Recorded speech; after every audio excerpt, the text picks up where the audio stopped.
Watcher, everyone. Lady Ray here.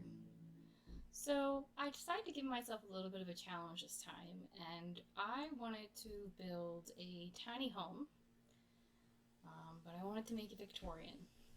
Now, this is harder to do because Victorians have a specific style, they're multi-level, have pitched roofs, usually have, towers. So, but I had to stay within 100 tiles. Now, to do that with a porch and just all the features that a Victorian has, it's just hard. And I was definitely finding it challenging. But I also wanted it to be a family home. I wanted, a parent and a kid, at least two. Sims to be able to live on this lot, a single parent and a kid. If not two parents and a kid, to be able to live here. What I found difficult was a roof for the porch. You can't put a roof for the porch if you're trying to stay with 100 tiles. So I went and debug, and I found one of the new debug items, and I raised them up, and that's what I used as a roof, and it worked out great. Now, if you put the floor down, you're not going to see it. That's the one downside, but it looks like it has a roof. Goes perfectly well. It's not going through the railings. A staircase I just put into that little notch that kind of stuck out in the build. And then to get up to that third floor, the ladder, of course, worked perfectly, and it just so happened that the way the staircase went, the ladder just fit perfectly. I didn't even plan that. It worked. You'll see me kind of play around later where, the kitchen is going. I placed the kitchen the first time, and I was like, you know what? I really want to make the kitchen grander. For some reason, it's a small build. Why would the kitchen need to be grand in this build? I don't know. But to me, it needed to be. So I demolished the first kitchen I built. Still used the same counters and things, but I got rid of the first kitchen that you'll see here. And I loved the final product of the kitchen that I came up with. It fits. It fits this tiny home, and it looks great. And I don't know, I just love it. I love what I managed to come up with. That's it right there. And yeah, it just looks great. I did wind up placing some walls downstairs. I've said in previous builds, I just don't like open floor plans. I honestly suck. I suck with furnishing open floor plans. I'm not good at it. So I wound up putting up a wall. You'll see me trying to place tables right behind there, and it wasn't working. So I wound up putting up a wall behind there. Again, it worked. Wasn't that big of a wall. It didn't really cut off the space. It created a little entryway, which we know by now I love. I loved it in the end. It looks great. Designated space. It looks like maybe they came in, they remodeled, they knocked walls down, and yeah, the whole space just flows and works. And for a tiny home, that is important. And I wanted the space to seem bigger than what it was. And behind the fireplace, I carried over what I did in the kitchen, and I love how this build turned out. It's for a tiny home, it seems very grand, especially on the first floor. Like, you would not expect to walk into a tiny home and see a house like this. The bathroom is standard. Standard bathroom, most of my bathrooms are. Tub, which, again, tiny home. You have a standard tub. Yeah, the bathroom is standard. I did put an older looking mirror in there. It's a Victorian home. It's one thing I did do that in the bathroom that I kind of felt lended itself. Now, when I got to this bedroom, the kids' bedroom, I was like, oh crap, the bed doesn't fit. Like, no matter how I placed the bed, it didn't fit. So I wound up doing this, and I put it in there cockeyed, and then I put shelves around to kind of fill in the empty space. And it wound up working. I did play test it later. It does work for Sims, for the kid, and they can get in and out of the bed, and it works perfectly fine. But that's what I wound up doing, which does fit for a kid's room. A cockeyed bed. Why not?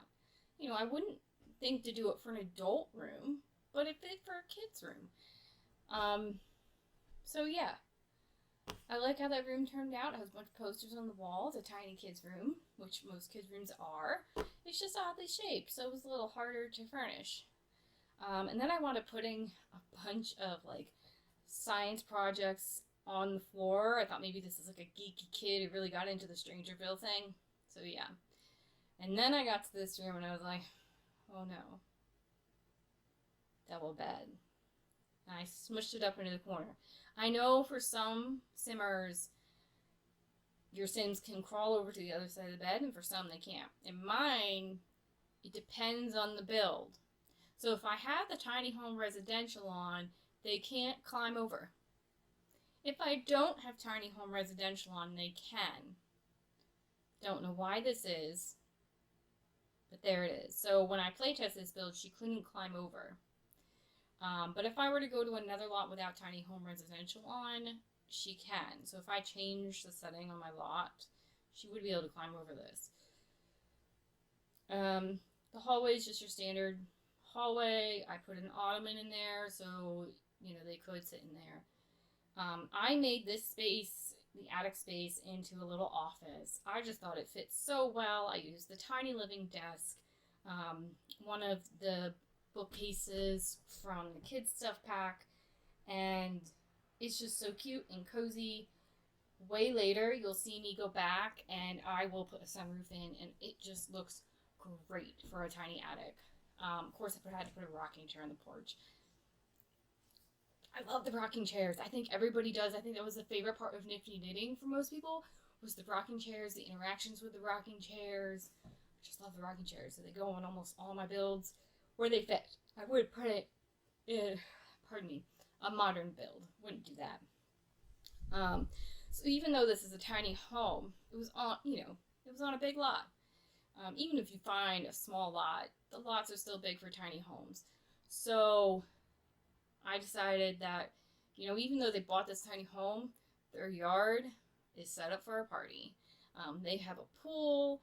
They're going to have a little bar. They're going to have everything. And then their kid is going to have everything too. They're going to have a swing set. They're going to have the monkey bars, the sprinkler.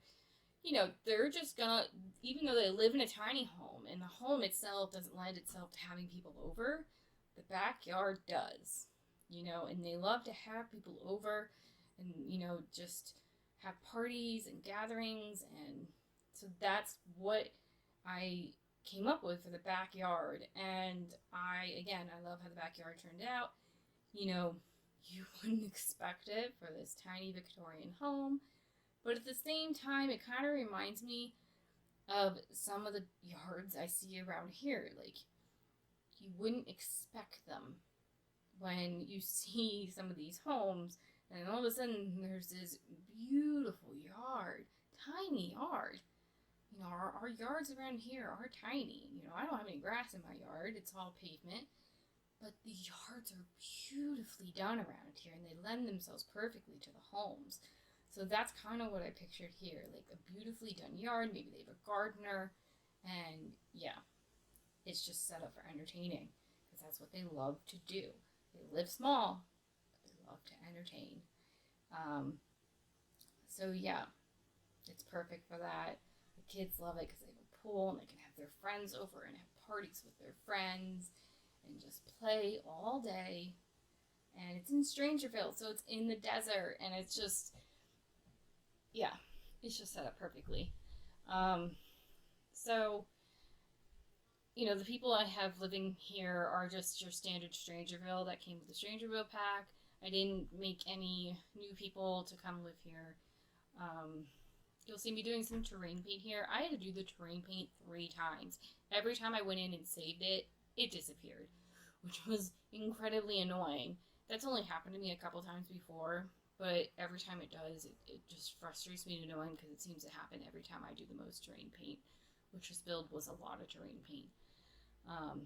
The whole lot was painted. So, yeah, I found that incredibly annoying. It's again, annoying glitch. And this is where I decided I wanted a sunroof in the attic. And then you'll see me going through and playtesting. This is one of the first builds I haven't had a fire when I playtested. It was so great. I loved not having a fire.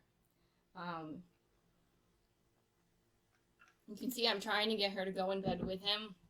It just wasn't working. Like I said, if I switch over from tiny residential, she will go into bed. I don't know if that works for everybody else, but it does for me. So I did play test everything on the lot. Everything does work. And there didn't seem to be glitches with anything else except the bed. So you can choose to have one sim on the lot, or you can choose to have two, and if you have the glitch like me, just turn off tiny home residential.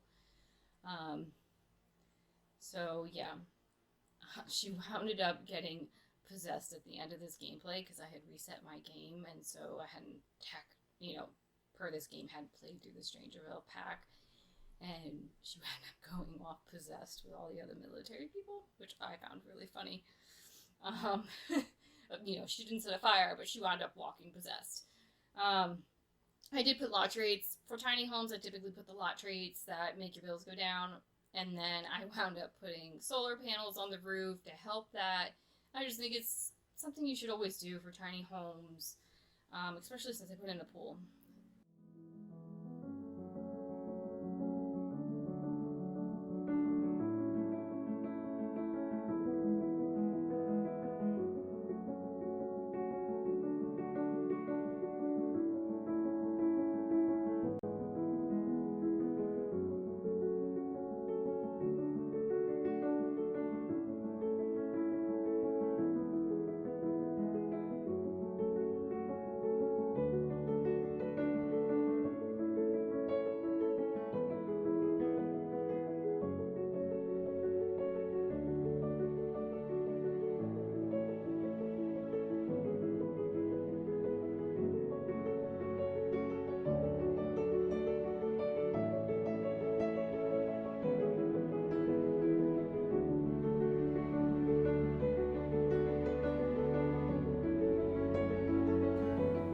So please comment below, tell me what you think, subscribe.